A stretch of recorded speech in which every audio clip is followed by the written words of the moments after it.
Hey YouTube, this is Jasmine and we are at our first stop in the U.S. Virgin Islands in St. Thomas. I don't know if you can see back there.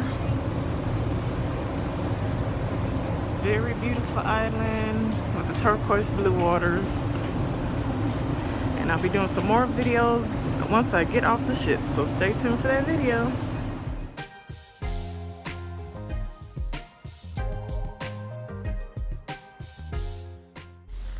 Okay, so here we are. We are docking at the port and we're getting off the ship in the U.S. Virgin Islands. And here is a shot of the ship on the outside, and we made it over through the shop, through the markets, to the taxi stand. And this is where our journey starts in the U.S. Virgin Islands.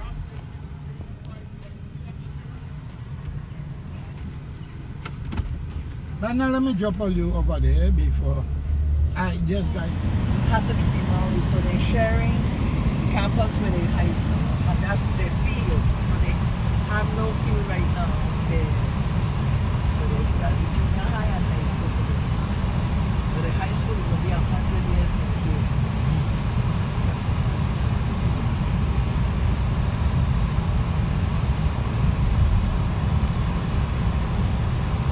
You come to the States at all? Yeah, I come to the States. I was in Chicago 3 years ago in February. February was cold. Yeah, it was cool. But I took my son to go to the mission. You know how you take your medicine, you're like, oh God, I hope I don't get that kind of... She wanna feel her. That's how they say people get started. You know, prescriptions, they're like, the doctor start writing the prescriptions. They like, okay, I got to keep this one.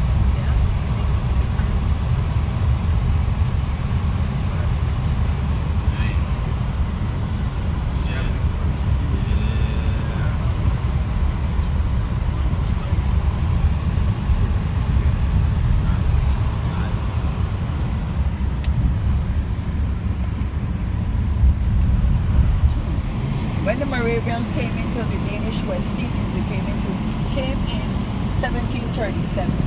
So they built this church to celebrate 150 years of the Moravians being in the Danish West Indies. When the Moravians came into the Danish West Indies, they were missionaries. And what they did is they educated the slaves, they taught them to read and write. They bought other piece of property out in the country. Is a New Hornhut church. It's still a church. And it's a historic landmark. The slaves that was on that plantation, they were free. They were able to plant their fruits and vegetables and sell them, and were able to keep their money. So they made a church day to celebrate 150 years of them being in the Danish West Indies, and that was the last church that was built downtown. Here we have our Veterans Park, where we celebrate our veterans and Memorial Day services for our veterans. And here we have another building that's going into ruins. They don't use it, they can't break it down because it's historic. All these bricks came from Denmark in the hull of the boat as ballast. And here we have another yard the same way. Now we have another building here, this one here, what they did with their bricks is they painted it, and it's still in use. This building right here is a post added for the Department of Legislature. So will they one day like... Is the old...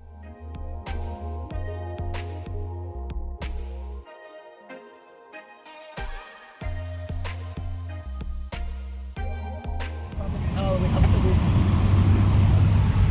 right here by that. So it's a really large piece of property. There's a big courtyard and everything, but I don't know what they're going to do with it. Now we're going in the property of Black West Castle, where we're going to see three queens of the Americans. So yes, so that's, we have the, and she's the only black, she's the only female statue in Denmark today. Yep. And I told some tourists from Denmark about it, and they didn't believe it because they didn't know. Right, they don't didn't tell know. that But history. then I told her to go, because you go and Google and put in, I am Queen Mary. What I just told you, really. Yeah. So I told them that, yeah. So here we have the plaque that tells you about the Firebird, and we celebrate that day every day, November 1st, as Bull and Bread Day.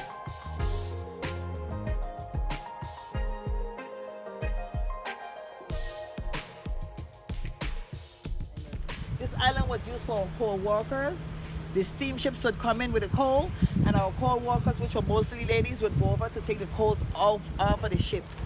Those ladies were paid a penny for a 90-pound bag of coal. Wow. And when the steamships come to refuel, they would do the same thing. And then we have Water Island. The solar panels. That's a 16th century building. They just rebuilt their roof because of the hurricane of 2017. And here we have Back Street. That's the Back Street. This will still Sims Garden. That's all St. Thomas I call it. And all our names are still in there.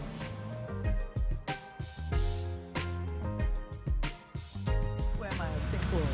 That's St. Paul's Road. Okay. And that's for Harlow and the acres over there.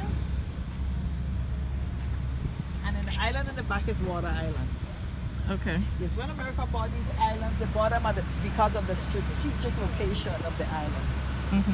They were on the verge of World War I. They didn't want the enemies to have a stronghold in the Caribbean, so they bought these islands from Denmark. And Water Island, they're actual bunkers over there.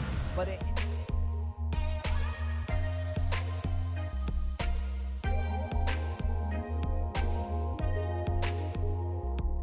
1946, from all the estate child. We have that's the Petersburg Estate, where the home starts from $1 million and up. Hansel Lake, a U.S. Virgin Islands, uninhabited. It's uninhabited? Yes. Then we have Little Tobago and Great Tobago, Okay. but not Trinidad and Tobago. Right. And they're in British waters. That's where the British waters, you could say British more or less Virgin start. Yeah. Then we have Jos Van Dykes, which is a British Virgin Islands also. That's like 3 square miles. The population of that island is like 150 to 180 people that lives over there. Then we have Tortola, which is the capital of the British Virgin Islands. There's between 20 to 30,000 people that lives over there. The highest point on that mountain is 1,700 feet above sea level, and the name of that mountain is Sage Mountain. Then we have St. John, which is a U.S. Virgin Islands. And if you notice, there's homes on the right part of the island, and there's no home.